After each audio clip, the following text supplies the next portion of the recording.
On peut dire que ce film de comédie d'action est vraiment une très belle surprise. On est pile à l'heure. Accroche-toi!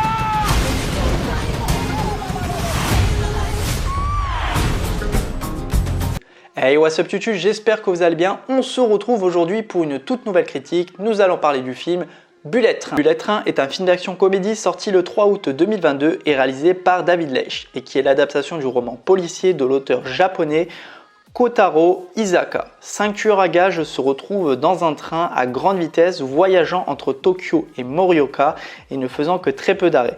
Les 5 criminels vont découvrir qu'ils sont tous liés par leur mission, se demandant qui va en sortir vivant et s'interrogeant sur ce qui les attend à la gare d'arrivée. Déjà, tout d'abord, avant de commencer cette vidéo, je fais juste une petite aparté sur le fait que ça sera du coup la dernière vidéo pendant au moins 2-3 semaines parce que tout simplement, là j'ai ma dernière semaine de travail, j'ai mes jours de repos mais j'aurai absolument pas le temps de tourner de vidéo. Après, je pars en vacances et j'ai aussi quelques petits trucs à faire entre temps, donc c'est pour ça que pendant au moins 2-3 semaines c'est repos total, pas de vidéo YouTube.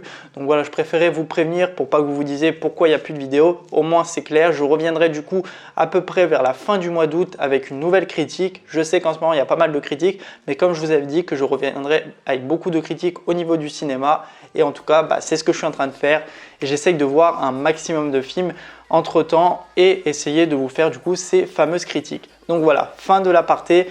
Du coup, qu'est-ce que j'en ai pensé du film Bullet Train? Et bien vraiment, pour ma part, ça a été une très bonne surprise. Déjà, je n'attendais pas grand chose de ce film, on nous l'a annoncé comme ça, je n'avais absolument pas entendu parler, je ne sais même pas que Brad Pitt allait être à l'affiche d'un nouveau film. C'est quand j'ai découvert la bande-annonce que j'ai dit « Ah, un nouveau film avec Brad Pitt » et un film qui est pour ma part assez drôle. On avait vraiment cette comédie d'action un peu à la John Wick et du coup Deadpool. Normal, le réalisateur David Leitch, il aime bien faire ça, il aime bien faire ce genre de film un petit peu action mais comédie en même temps, malgré le fait que John Wick était beaucoup plus sérieux que Deadpool. Deadpool se prend moins au sérieux, on avait bien vu avec le premier film et le deuxième, c'est la même chose.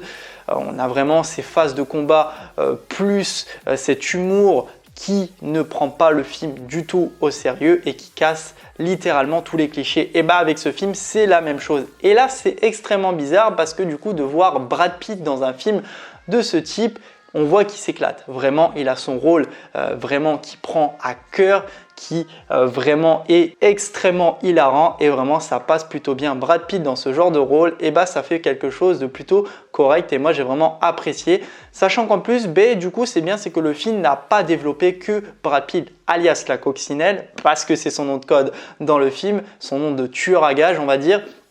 Et le film permet de développer tous les personnages qui est à côté, c'est-à-dire que c'est même pas des personnages secondaires, ils ont tous un rôle important parce que tout simplement ils sont tous liés au même truc, donc à cette mallette qu'ils recherchent et qui doivent sortir avec cette mallette indemne de ce train. Ce train du coup qui est du coup un film à huis clos, comme vous avez pu l'entendre, la totalité du film se déroule dans ce train, mais c'est bien, c'est que le train a vraiment pas mal de facettes, c'est-à-dire qu'on a pas mal de décors, c'est-à-dire qu'on a vraiment la salle du silence qui reste un petit peu une salle un petit peu extrêmement drôle parce que tout simplement il va s'y passer une scène assez marquante qui m'a beaucoup plu et c'est vrai que du coup il aime bien avoir Brad Pitt, ces fameuses scènes un petit peu cultes qui gardera pour lui et qui resteront mémorables pour les spectateurs mais aussi pour son rôle dans ce film. Et ça, j'ai vraiment trouvé ça cool. Donc déjà, parlons du coup des autres personnages qui, je vous le dis, sont vraiment liés aussi au film, c'est-à-dire nous avons Citron et Mandarine qui sont aussi deux tueurs à gages vraiment extrêmement drôles. Dans le film, ils sont pétés. J'ai vraiment apprécié, je crois même que c'est les deux personnages que j'ai vraiment le plus kiffé dans celui-ci, malgré que Brad Pitt est vraiment exceptionnel dans le film. Vraiment, j'ai adoré sa performance, que ça soit au niveau des dialogues, mais aussi au niveau des scènes de combat. On en reparlera des scènes de combat qui sont vraiment super bonnes, super bien jouées. Mais vraiment, ces deux personnages, déjà les deux acteurs, je les kiffe énormément. Vraiment, ils ont un rôle mais juste parfait. Je crois qu'on ne pouvait pas choisir ces deux mélanges d'acteurs pour faire ces deux rôles. Voilà, c'est vraiment les deux jumeaux comme on les appelle dans le film, dans Citron et Mandarine, qu'ils ont été eux aussi engagés pour cette mission. Et vraiment, ils ont des dialogues par moment, mais on va se taper des barres. Vraiment, pour ma part, après voilà, il faut être vraiment bon public pour rigoler à toutes les blagues. Mais vraiment, moi j'ai grave apprécié déjà avec le fait que lui, je crois c'est Citron qui parle tout le temps de Thomas le Train, donc Thomas le Train qui était un dessin animé, et vraiment tu vois déjà qu'à partir de ce moment-là, tu vois qu'il y a une petite incohérence sur le fait c'est des tueurs à gages, et lui sa morale dans le film c'est Thomas le Train. En fait il voit tout par Thomas le Train, et c'est vraiment extrêmement drôle, vraiment c'est à mourir de rire de sa façon, sa vision des choses dans le film, et ça j'ai trouvé ça plutôt drôle. On a aussi ensuite le personnage de le prince, joué par Joey King, qui a joué dans Kissing Booth. C'est un petit peu à cause d'elle qu'il y a pas mal de merde dans le film. Mais d'autres personnages, et moi j'aurais jamais pensé ça, c'est que tout simplement on aurait pensé que le film était tout simplement consacré du coup à ce personnage de Brad Pitt alias la coccinelle, mais tout simplement c'est faux parce que c'est pas lui le héros à la fin du film. Je vous laisserai découvrir par vous-même. Mais c'est assez bluffant du coup d'avoir utilisé vraiment un personnage qui est minime dans le film, malgré qu'il a une certaine phase assez importante dans le film, mais c'est très minime par rapport à ce qu'on le voit, mais il aura vraiment un rôle assez pertinent à la fin de celui-ci. Je vous laisserai découvrir par vous-même. Parlons ensuite du coup des effets spéciaux. Les effets spéciaux sont plutôt bons. Vraiment, il y a une scène assez marquante au niveau de la fin où on voit la destruction du train que j'ai trouvé plutôt bonne, et vraiment les effets spéciaux, même à grande vitesse, ça allait super bien. Il n'y avait pas vraiment de décollage au niveau du fond vert, et j'ai trouvé ça plutôt correct. Pareil au niveau des scènes de combat qui étaient vraiment ultra bonnes. Vraiment, c'est même assez gore par moment. Vraiment, on a des scènes plutôt marquantes au niveau du film, violente et très gore, donc ça passe vraiment super bien évidemment. Mais en plus de ça, nous avons toutes les phases où, en mélangeant cette phase de violence avec les scènes vraiment qui sont hyper drôles, parce que même dans les scènes de combat, on ne les prend pas du tout au sérieux, comme je viens de vous dire. C'est-à-dire qu'ils se parlent en même temps, ils se tabassent la gueule, mais en plus de ça, tu as tous les trucs drôles en même temps. Enfin, vraiment, c'est... Je pense que pour tout ça, il faut vraiment que vous voyez le film pour vous dire vraiment c'est drôle et vraiment c'est un bon film.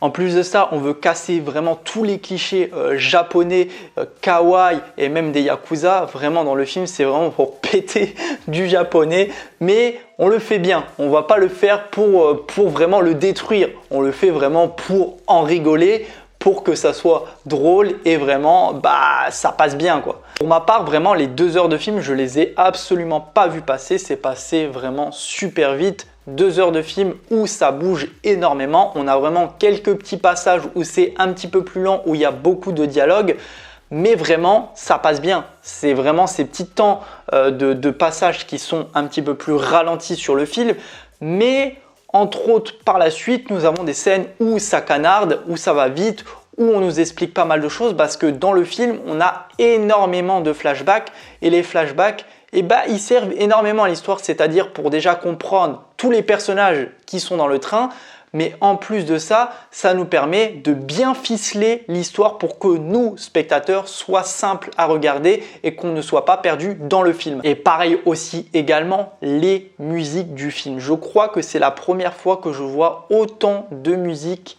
et d'ambiance dans le film, parce que tout simplement, il y en a énormément, mais on l'utilise parfaitement, vraiment parfaitement comme je le dis, parce que vraiment, que ce soit au niveau des scènes de combat où il y a beaucoup de musique, ou ça soit aussi des scènes un peu plus lentes où on utilise des musiques un petit peu plus tranquilles, mais il y en a tout le temps, et ça rajoute un rythme secondaire au film, et ça c'est vraiment impressionnant, parce que du coup ça permet d'avoir un fil très linéaire sur le film, et que vraiment ça passe crème, et c'est vraiment ultra bien, et je suis bien content qu'il y ait autant de musique. Vraiment la bande son de ce film est juste exceptionnelle. Une scène aussi un petit peu plus marquante que je vais vous raconter vite fait, que moi j'ai vraiment apprécié, c'est un moment quand il raconte l'histoire d'un personnage entre guillemets, l'histoire de la bouteille d'eau. J'ai trouvé vraiment tellement drôle de la façon dont c'est raconté, c'est-à-dire qu'on a vraiment cette phase avec la caméra qui est limite collée sur la bouteille d'eau et qu'on nous raconte l'histoire de la bouteille d'eau. C'est vraiment, je crois, l'une des scènes qui m'a un petit peu plus le marqué sur le fait comment elle a été apportée dans le film, mais vraiment ça casse tout et c'est vraiment ultra drôle, et j'ai vraiment apprécié ça. Peut-être le truc qui m'a le plus déplu, c'est le fait qu'on nous dise qu'il y a Sandra Bullock qui joue dans le film, mais qu'on la voit vraiment très peu. On la voit sur la fin du film, c'est vraiment dommage. J'aurais aimé la découvrir un petit peu plus, mais en tout cas, on va dire c'est pas ce qui m'a le plus déplu parce que vraiment le film a vraiment tout pour plaire. Si vous voulez voir vraiment un bon film du coup durant cet été 2022, allez voir celui-ci. Vraiment, vous allez passer un bon moment. 2 heures de film vraiment très bien. C'est vraiment de l'action, de la rigolade, tout ce qu'il faut avec un bon cast. On voit que le réalisateur a vraiment choisi toutes les personnes qu'il aime et il en a fait un film vraiment terrible. J'espère en tout cas qu'il y aura peut-être un deuxième. Il n'y a pas de fin qui nous permet de dire ouais, il peut y avoir un deuxième, mais en tout cas, si le film a été apprécié, pourquoi pas en proposer un deuxième? Parce que tout simplement, il y a de quoi faire. Il y a vraiment de quoi faire et de créer vraiment une très bonne franchise avec celui-ci, ça serait plutôt cool. Moi, en tout cas, mon avis, c'est aller voir ce film. Il est vraiment super bon. N'hésitez pas à me dire dans les commentaires si vous avez déjà vu le film ou si vous comptez aller le voir, ça m'intéresse énormément. N'hésitez pas à liker la vidéo, à la commenter, à la partager. Et nous, on se retrouve du coup très prochainement pour une toute nouvelle vidéo. Allez, salut tout le monde, peace!